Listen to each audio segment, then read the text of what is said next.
চাওক নিশ্চিতভাৱে আমি যোৱাকালি যিহেতু ছাত্ৰ সন্থাই নিজাববীয়াকৈ যিহেতু অনুসন্ধান চলাই ছাত্ৰ ছাত্ৰীসকলৰ হাতে হাতে আমি অৰ্থনৈতিক বিজ্ঞান বিভাগৰ যিখন প্ৰশ্নকাকত সেই প্ৰশ্নকাকতখন আমি পাইছিলোঁ। তাৰ পাছতে আমি ৰাতি প্ৰায় 10মান বজাতে আমি স্কুল ইনস্পেক্টৰক পেপাৰখন পঠিয়ালোঁ।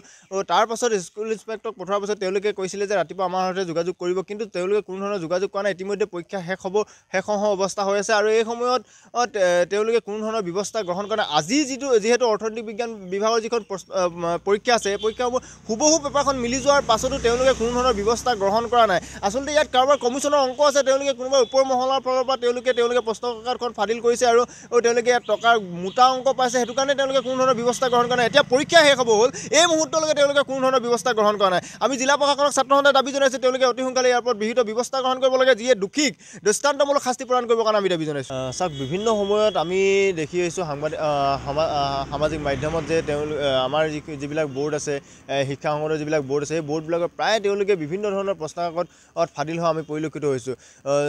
যোৱা কেইদিনমানৰ আগত গণিতৰ প্ৰশ্নকাকত যিহেতু ফাদিল হৈছে, তাৰ পাছতে আমি যোৱাকালি প্ৰায় সন্ধিয়া 8মান বজাৰ পৰা আমি গম পাইছিলোঁ যে প্ৰতিজন ছাত্ৰ ছাত্ৰীৰ মোবাইলত এখন প্ৰশ্নকাকত আছে। হাই ছেকেণ্ডেৰী প্ৰথম বৰ্ষৰ প্ৰশ্নকাকতখন যিহেতু তেওঁলোকে মোবাইলে আছিলে। তাৰপাছত আমি নিজাববীয়াকৈ ফিল'বাৰী আঞ্চলিক ছাত্ৰ সন্থাই অনুসন্ধান কৰিছিলোঁ, যে অনুসন্ধান কৰোঁতে তেওঁলোকক আমি বিভিন্নজন ছাত্ৰ ছাত্ৰীৰ হাতত সেই পেপাৰখন পাইছিলোঁ। তাৰ পাছতে আজি যিহেতু সেই পেপাৰখনৰ পৰীক্ষা অনুষ্ঠিত হ'বলগীয়া হৈছিল, সেই পেপাৰখন পৰীক্ষা অনুষ্ঠিত হওঁতে আমি আজি বিদ্যালয়সমূহৰ শিক্ষকসকলক আমি ব্যক্তিগতভাৱে যোগাযোগ কৰিছোঁ।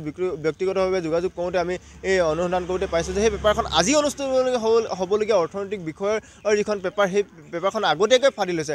আচলতে বাৰে বাৰে আমাৰ এই ছাত্ৰ ছাত্ৰীসকলক লৈ চৰকাৰখনে, এই শিক্ষা সংসদৰ বৰ্ডবিলাকে কিয় শিক্ষাৰ লগত তেওঁলোকে ছাত্ৰ ছাত্ৰীৰ ভৱিষ্যতৰ লগত হেতালি খেলি আহিছে। আমি ফিল'বাৰী আঞ্চলিক ছাত্ৰ সন্থাই ইয়াৰ ওপৰত ধিক্কাৰ জনাইছোঁ।